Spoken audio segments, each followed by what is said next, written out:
My name is Amanda Day. I am in your SPD 305 SP23 class. Today we're going to be talking about the Flynt cooter assessment for special education. This test can be given in the general education class or the special education class.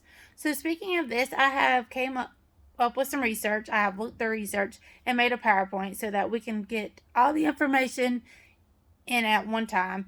So I hope you enjoy this PowerPoint, and here we go. So the Special Education Flynt Cooter Assessment by Amanda Day. Comprehensive Reading Inventory. This is for grade levels K through 12. This is a diagnostic reading assessment assigning grade levels to each student's reading ability, decoding, fluency, and comprehension. This information can help teachers determine whether interventions is needed, what type of interventions is needed, and what is our focus on interventions for the students. So with this being said, it is important for all students to be able to work on grade level. It's not extra materials to help students, but it's actually materials to help students be on grade level with other students so that they get the equal opportunity to learn as everybody else.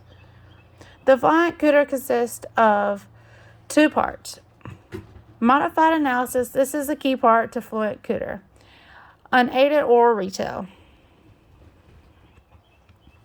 Prior to the modified misuse analysis, what looks like and can be determined as appropriate text. Use Dawn word to determine grade level. Drop down one level if the student is struggling. After the first 3 paragraphs, mark off about 100 words from the beginning. Ask the student to read the passage starting with the title. Please take your time during this passage. While the student is taking their time, I would be recording notes on how the student did. If the student misread a word or stopped or after getting a word wrong or kept going, I would ask the student to try and read the word or just move on from the word altogether. Flynt cooter. Before this test could be given to students, they had to have supportive data charts to explain the importance of this test. And this test had to be compared, and the percentage of agreement was determined with differences resolved by discussion. There was additional charts that showed various ways to fluctuate comparisons and the detection of patterns among variables of interest. Measures for reading comprehension and vocabulary. More information about this type of test. Relative to the IRIs examined for this analysis, text passages varied by genre and length, as well as by whether the text included illustrations, photos, maps, graphs, and diagrams. A discussion of the ways in which the various IRIs approaches these issues follows.